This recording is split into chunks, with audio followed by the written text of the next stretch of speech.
Ndryshimet kushtetuese duhet të justifikojnë nga një qëllim i rëndësishëm, i domosdoshëm ose i nevojshëm. Ne nuk kemi justifikim të tillë.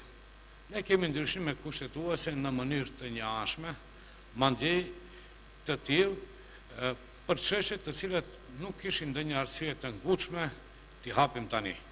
Dhe ajo që është më e rëndësishme, ndryshimet kushtetuese nuk aprovohen me konsenzus të plot etnik dhe politik në mes forcave të mëdha politike në vend. Normalisht se këto quhen si ndryshime antikushtetuese.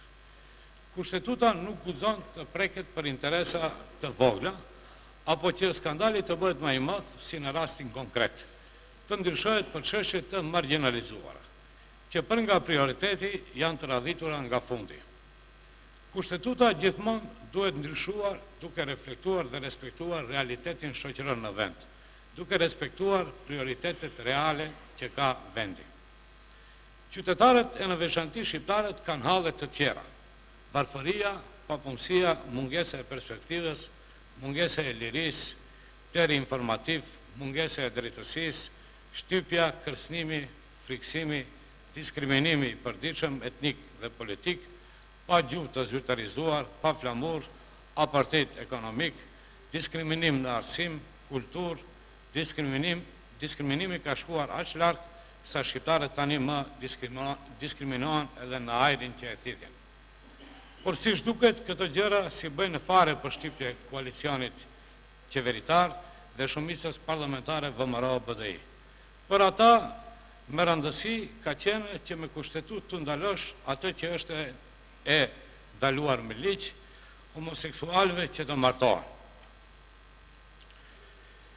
E ju të nderuar kolegë të Bashkimit Demokratik për Integrim, si do ja bëjmë tani me premtimet që ju ja keni dhënë shqiptarëve, sa i përket ndryshimeve të rëndësishme kushtetuese. Se sikur nuk mbaj mend që u keni kërkuar shqiptarëve votat për të marrë me homoseksualët. Ju atyre votat u keni kërkuar duke premtuar se, po ju citoj, vetëm maqedonasit duhet të jenë kryeministër, kryetar parlamenti, funksione me përgjegjësi morale, politike në vend. Pse shqiptarët nuk janë bartës të këtij sovraniteti? Pse shqiptarët nuk janë përgjegjës për këtë shtet? Sigurisht që janë dhe ne duam të demonstrojmë fuqinë tonë. Që ky vend është edhe i yni. Që ky vend nuk i takon vetëm një pale, as një ane, por u takon të gjithëve. Ka deklaruar vetë lideri juaj, zotri Ali Ahmeti, gjatë fjalimeve të kampanjës parazgjedhore. E me që zotri Ahmeti në fushat dhe zotri Ahmeti tani nuk janë i njëjti person, sepse ky tani thot komplet të kundërtën e atij zotri Ahmetit atëherë. Une desha t'ju parashtroj pyetjet e njëjta zotri Ahmetit të vërtet. Vetëm maqedonasit duhet të jenë kryeministër, kryetar parlamenti, duhet të kenë funksione me përgjegjësi morale, politike në vend, zotri Ahmeti? Pse shqiptarët nuk janë bartës të këtij sovraniteti, zotri Ahmeti? Pse shqiptarët nuk janë përgjegjës për këtë shtet, zotri Ahmeti? Pse nuk demonstroni fuqinë tuaj? Që ky vend të jetë edhe i yni, siç na thonit në tubimet parazgjedhore, zotri Ahmeti. Që ky vend nuk i takon vetëm një pale, as një ane, por u takon të gjithëve, zotri Ali Ahmeti. Vazhdojmë më andej. Zotri Ali Ahmeti e ka thënë edhe këtë: ne qëndrojmë pranë ides, pranë filozofisë që këtij vendi i duhet një president i pranueshëm nga të gjithë, ku thuhet nga të gjithë, ka edhe nga ata analistë që thonë, po nuk mund të ulen në tavolinë 100 parti dhe të arrihet marrëveshje. Jo, edhe kjo ka zgjidhje. Ulen në tavolinë ato subjekte që kanë legitimitetin e shumicës së qytetarëve. Përsëri pyet zotri Ali Ahmetin, e vërtet. Zotri Ali Ahmeti, kur ulet në tavolinë, pse nuk zgjidhet fillimisht këtë punën e presidentit? Sa për të zgjidhur këtë punë u amurët votën shqiptarëve. Ashtu në keni thënë vetë ju të Bashkimit Demokratik për Integrim. Zgjedhjet e 13 prillit do të jenë zgjedhjet e fundit të drejtë për së drejta presidenciale në Maqedoni. Me njëherë pas zgjedhjeve Bashkimi Demokratik për Integrim edhe formalisht dhe të nxjisë ndryshime kushtetuese për zgjedhjen e presidentit në kuvent. Kanë deklaruar më pak 100 herë në të gjithë media shqip e maqedonisht zëdhënësi juaj. Ku janë këto ndryshime? I shen ndonjëri nga ju këto ndryshime? Nëse nuk i keni pasur fjalën për këtë punë, ne nuk po i shohim ndryshimet kushtetuese që ju premtua shqiptarëve. A nuk mundeni, a nuk mendoni se duhet t'i jepni një sqarim shqiptarëve se çfarë po ndodhin me premtimet kryesore me të cilët u amorët votat? Hoqëm dorë nga gjua për hir të eurointegrimeve. Ju kujtohen me siguri këto fjalë. Janë të liderit tuaj, zoti Ahmeti, gjatë fjalimit në Kongresin e Bashkimit Demokratik për Integrim, ku e rizgjodhët si kryetar. Zoti Ahmeti pranon për herë të parë publikisht atë që ne i themi për ditë, se ka dështuar ideja e tij për të bërë Shqipen gjuhën e dy zyrtare në vend, dhe ju i duar trokitët. Nuk ka më eurointegrime, edhe nga ato hoqët dorë. Ky labiliteti juaj politik ka ndryshim i prioriteteve si ju teket. Dëshmon vetëm se ju në të gjithë fushatat parazgjedhore fuqishëm e betononi tezën e BDI-s, misionin e ka talljen me popullin shqiptar, shtypjen dhe në përkëmbjen e dinjitetit të shqiptarëve të Maqedonisë. Sa qesharaqe, po aqe dhe dhimbshme për shqiptarët. Se i keni çuar duart përpjet, këtë ne e dim. Por rrjedhimisht ky vazaliteti i përditshëm i BDI-s është goditje fatale për popullin shqiptar. Kjo është provuar, është argumentuar dhe si të tillë do të mbaheni mend në histori. Por në fund edhe ju duhet ta dini një gjë. Kungulli nuk shkon gjithmonë mbi ujë. Vjen një ditë edhe fundoset. Padyshim e atëherë ju do të mbeten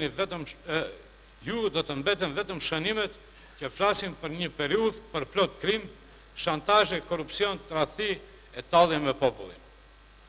Ndryshimet kushtetuese në fakt duhet të rregullojnë marrëdhëniet mes shqiptarëve dhe maqedonësve në këtë shtet. Shqiptarët duhet ta marrin statusin e merituar në këtë shtet. Për ta nuk është prioritet as banka popullore, as zonat ndërkombëtare financiare, as loja me Këshillin Gjyqësor, e aq më pak puna e homoseksualëve. Të gjithë bien në rend të dytë nëse fillimisht nuk zgjidhet statusi i shqiptarëve. Dhe ja si zgjidhet ky status. Me 12 pikat konkrete të programit të Partisë Demokratike Shqiptare. 1. Zbatimi plot dhe në afat të caktuar të pikave të marrëveshjes ose kontratës. Në këtë vit duhet të nxirret një ligj i veçantë ku parashikohen masa ndeshkuese për shkeljet dhe zvarritjet për të gjithë manipulimet që ndikojnë që një e drejtë të bëhet e pashfryzueshme. 2. Barazinë e plot dhe përfaqësinë e drejtë të shqiptarëve në sistem, si në shfrytëzimin e begative të sistemit, ashtu edhe në vendimmarrje. Kjo fushë do të kontrollohet me parimin e konsensusit të plot. Këtu bën pjesë edhe ndarja proporcionale e buxhetit. Nëse kjo ndarje nuk do të ishte e barabartë, të drejtat e afruara, ashtu si u theksuan edhe më lart, do të shndrohen në ofertë të parealizueshme. 3. Përdorimi zyrtar të gjuhës shqipe pas segregime fyes. 4. Përfaqësimin e drejtë të kontrolluar. 5. Marrëveshje që njëri nga 3 postet kryesore të shtetit, presidenti, ose kryeministri, ose kryetari i parlamentit, t'i takojë përfaqësuesi shqiptar. 6. Ligjin e ri për funksionimin konsenzual të qeverisë. 7. Decentralizimin e një vend në vend të dekoncentrimit që krijon iluzionin se mjetet buxhetore janë decentralizuar. 8. Ndarjen e re territoriale që merr parasysh aspektin etnik, kulturor, ekonomik edhe infrastrukturar. 9. Themelimin e institucioneve në funksion të zhvillimit të vlerave kulturore shqiptare. 10. Respektimin e përpikt të konceptit sekular të shtetit. 11. Etnizimin e simboleve të shtetit, të himnit, të stemës dhe të simboleve tjera shtetërore. 12. Përcaktimin strategjik dhe pa ekuivoke për integrimin në NATO dhe Bashkimin Evropian. Për këto ndryshime ka nevojë kushtetuta.